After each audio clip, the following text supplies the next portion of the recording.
Hi friends, welcome to Simi's Nadan kitchen. ഇന്ന് ഞാൻ ഉണ്ടാക്കാൻ പോകുന്നത് കൂന്തൽ അല്ലെങ്കിൽ കണവ എന്ന് പറയും. അതെങ്ങനെയാണ് ക്ലീൻ ചെയ്യുന്നതെന്നും അത് കഴിഞ്ഞിട്ട് എങ്ങനെയാണ് കറി ഉണ്ടാക്കുന്നതെന്നും കേട്ടോ. അപ്പോൾ ഇതെങ്ങനെയാണ് ഉണ്ടാക്കുന്നതെന്ന് നോക്കാം. ഇതിനായിട്ട് 1/4 കിലോ കൂന്തൽ. അപ്പോൾ ആദ്യമേ നമുക്കിതൊന്ന് ക്ലീൻ ചെയ്തെടുക്കാം. ഇത്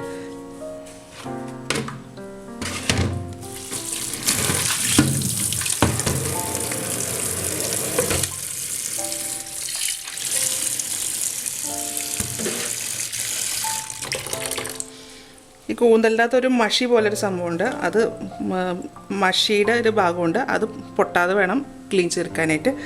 ആദ്യമേ ഇതിൻ്റെ പുറമേയുള്ള ഈ ചുമപ്പ് കളറിലെ ആ സംഭവങ്ങളൊക്കെ എടുത്ത് പൊളിച്ച് കളയാം. അതിങ്ങനെ നമ്മൾ പൊളിച്ച് കഴിഞ്ഞാൽ അതിങ്ങനെ പൊളിഞ്ഞിങ്ങോട്ട് പോകുന്നുള്ളൂ.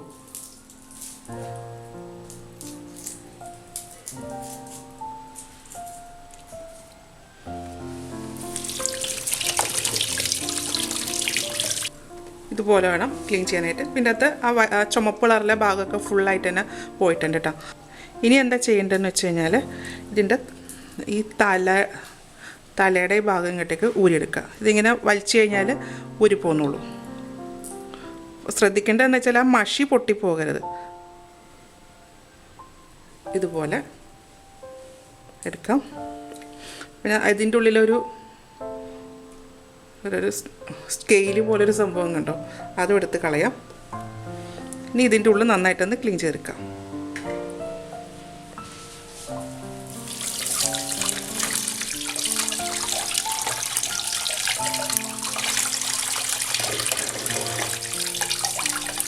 ഇതിപ്പോൾ ഫുള്ളായിട്ട് ഇതിൻ്റെ ഉള്ളിൽ അഴുക്കൊക്കെ പോയിട്ടുണ്ട്. ഇനി ഇത് മാറ്റി വെക്കാം.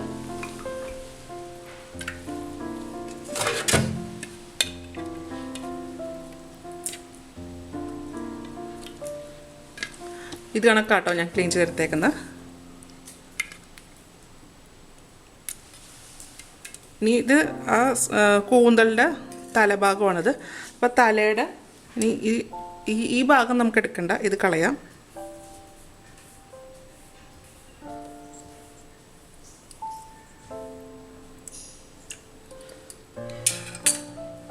അതുപോലെ തലയുടെ അവിടെയും അതുപോലെ തന്നെ ആ ചുമപ്പ് കളറിലെ ഒരു പാട പോലത്തെ ഭാഗമുണ്ട്, അതൊന്ന് കളയാം.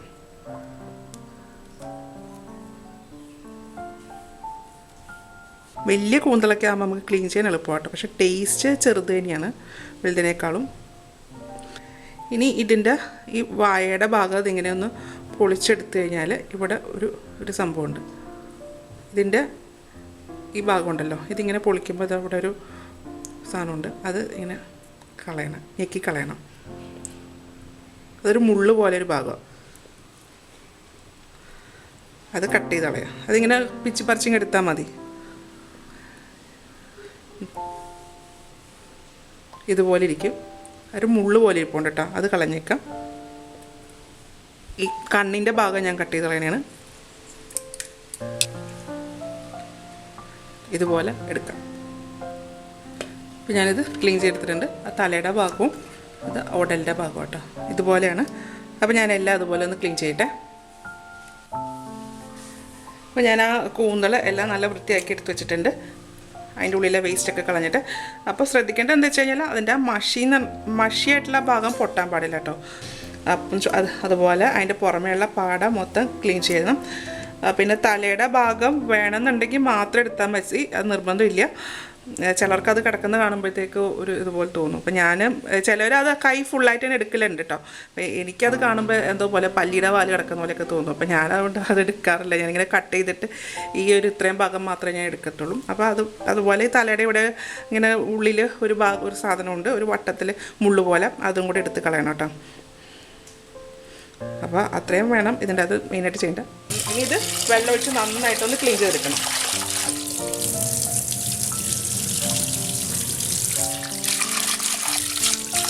ഇതൊരു 2-3 പ്രാവശ്യമെങ്കിലും ഇതിങ്ങനെ നന്നായിട്ട് കഴുകിയെടുക്കണം കേട്ടോ.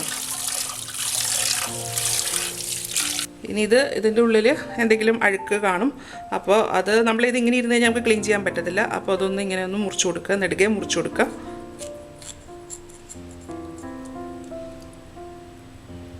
ഇതുണ്ടോ, ഇതുപോലെ ഒരു ചെറിയൊരു പാട പോലെയുണ്ട്, അതും കൂടെ ഒന്ന് കളയണം.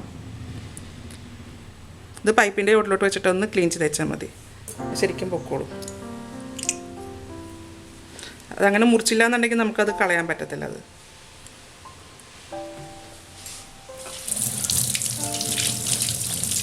ഇപ്പോൾ ഒട്ടും തന്നെ വേസ്റ്റ് ഒന്നുമില്ല, നല്ല നീറ്റായിട്ട് വന്നിട്ടുണ്ട്. ഇനി ഇത് നമുക്ക് കുഞ്ഞു കുഞ്ഞു പീസായിട്ട് മുറിക്കാം. ഇതുപോലെ ഇങ്ങനെ വട്ടത്തിൽ മുറിച്ചെടുത്താൽ മതി. ഇതുപോലെ ഇങ്ങനെ കുഞ്ഞു കുഞ്ഞു പീസായിട്ട് മുറിക്കാം. അപ്പോൾ ഞാൻ ഈ ഒരു വലുപ്പത്തിലാണ് മുറിച്ചെടുത്തേക്കുന്നത്. വേണമെന്നുണ്ടെങ്കിൽ ഒരു രണ്ടായിട്ട് കീറിയിട്ട് മുറിച്ചാലും മതി കേട്ടോ. അതൊക്കെ ഓരോരുത്തരുടെ ഇഷ്ടം. അപ്പോൾ ഞാനിത് എല്ലാം അതുപോലെ തന്നെ മുറിച്ചെടുക്കട്ടെ കേട്ടോ. ഇതുപോലെ കേട്ടോ മുറിച്ചെടുത്തേക്കുന്നത്. ഇത് മുറിച്ചതിന് ശേഷം വീണ്ടും ഒന്നും കൂടെ ഒന്ന് കഴുകി ഇനി നമുക്ക് കറി ഉണ്ടാക്കി തുടങ്ങാം. ആദ്യമേ ഒരു പാത്രം ചൂടാക്കാൻ വെക്കാം. അതിലേക്ക് വെളിച്ചെണ്ണ ഒഴിച്ചു കൊടുക്കാം. ഞാനിതിലേക്ക് 3 ടേബിൾ സ്പൂൺ വെളിച്ചെണ്ണയാണ് ഒഴിച്ചേക്കുന്നത്. അപ്പോൾ ഇങ്ങനത്തെ കറി ഉണ്ടാക്കുമ്പോൾ വെളിച്ചെണ്ണ തന്നെ ഉപയോഗിക്കാം കേട്ടോ. നമ്മളൊരു നാടൻ രീതിയിലാണ് ചെയ്യാൻ പോണത്. എണ്ണ നന്നായിട്ട് ചൂടായി കഴിയുമ്പോഴത്തേക്കും 1/4 ടീസ്പൂൺ ഉലുവ ഇട്ട് കൊടുക്കാം. ഉലുവ ഒന്ന് പൊട്ടണം. ഉലുവ പൊട്ടിയിട്ടുണ്ട്. ഇതിലേക്ക് 1/2 ടേബിൾ സ്പൂൺ ഇഞ്ചി ചതച്ചത്, 10 വെളുത്തുള്ളി ചതച്ചത്. ഇഞ്ചി വെളുത്തുള്ളിയുടെ ആ ഒരു പച്ച ഫ്ലേവർ ഒന്ന് പോകണം. അതൊന്ന് വാടിയിട്ടുണ്ട്. ഇതിലേക്ക് ഒരു വലിയ സവാള കനം കുറച്ചരിഞ്ഞത് അത് ചേർക്കാം.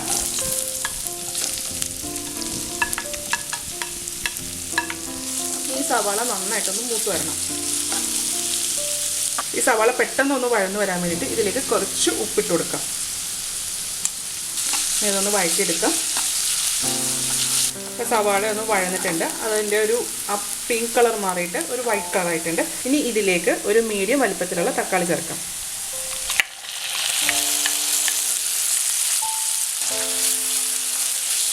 ഇനി ഇതൊന്ന് അടച്ചു വെക്കാം. അടച്ചു വെച്ച് കഴിഞ്ഞാൽ തക്കാളി പെട്ടെന്ന് തന്നെ വെന്ത് വരും കേട്ടോ. തക്കാളി ഒന്ന് സോഫ്റ്റ് ആയിട്ടുണ്ട്. അതൊന്ന് നന്നായിട്ടൊന്ന് ഉടച്ചു കൊടുക്കാം. ഇനി ഇതിലേക്ക് നമുക്ക് പൊടികൾ ചേർക്കാം. 1/4 ടീസ്പൂൺ മഞ്ഞൾപ്പൊടി. പൊടി ചേർക്കുമ്പോഴത്തേക്ക് സ്റ്റൗവിൻ്റെ ഫ്ലെയിം നന്നായിട്ട് കുറച്ച് വെക്കണം കേട്ടോ. 1/2 ടേബിൾ സ്പൂൺ മല്ലിപ്പൊടി, 1/2 ടേബിൾ സ്പൂൺ മുളക് പൊടി, 1/4 ടീസ്പൂൺ കുരുമുളക് പൊടി. ഇതൊന്ന് നന്നായിട്ട് വഴറ്റിയെടുക്കണം. ആ പൊടിയുടെ ഒരു പച്ച ഫ്ലേവർ ഒന്ന് പോകുന്ന വരെ വേണം അത് വഴറ്റിയെടുക്കാനായിട്ട്. അപ്പോൾ അത് എങ്ങനെയാണെന്ന് വെച്ച് കഴിഞ്ഞാൽ അതിൻ്റെ എണ്ണയൊക്കെ ഒന്ന് തെളിഞ്ഞ്, നമ്മൾ പൊഴിച്ചേക്കുന്ന എണ്ണയൊക്കെ തെളിഞ്ഞ് വരുമ്പോഴത്തേക്ക് നമ്മൾ ചേർത്തേക്കുന്ന പൊടികളെല്ലാം മൂത്തുമെന്ന് മനസ്സിലാക്കാൻ പറ്റും. ചേർത്തേക്കുന്ന പൊടികളെല്ലാം നന്നായിട്ട് മൂത്തിട്ടുണ്ട്. ഇതിലേക്ക് നമ്മൾ മുറിച്ച് വെച്ചേക്കുന്ന കൂന്തൽ ചേർക്കാം.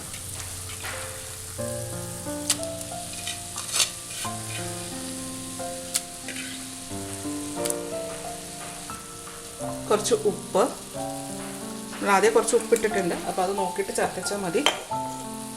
ഇനി ഇതെല്ലാം കൂടെ അത് മിക്സ് ചെയ്തെടുക്കാം.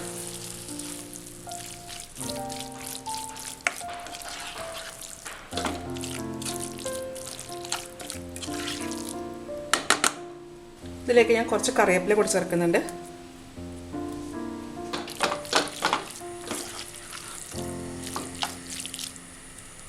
ഒരു 1/4 കപ്പ് വെള്ളം കൂടി ഒഴിച്ചു കൊടുക്കാം. കൂന്തൽ വേകാൻ ആവശ്യത്തിനുള്ള വെള്ളം കേട്ടോ. ഇതിൻ്റെ അകത്ത് പൊഴിച്ചേക്കണ വെള്ളം ഒന്ന് തിളച്ചിട്ടുണ്ട്. സ്റ്റൗവിൻ്റെ ഫ്ലെയിം ഒന്ന് കുറച്ച് വെക്കാം. ഇനി ഇത് അടച്ചു വെച്ചിട്ടൊന്ന് വേവിച്ചെടുക്കാം. ഒരു 10 മിനിറ്റ് നേരത്തേക്ക് ഇതൊന്ന് ഇങ്ങനെ വേകട്ടെ കേട്ടോ. കൂന്തൽ ചെമ്മീനൊക്കെ നമ്മൾ 5 മിനിറ്റ് കൊണ്ട് വേകും എന്നാണ് എല്ലാവരും പറയുന്നത്. എന്തായാലും നമുക്കൊരു 10 മിനിറ്റ് നേരത്തേക്ക് വേവിക്കാം. ഒരു 10 മിനിറ്റ് ആയിട്ടുണ്ട്.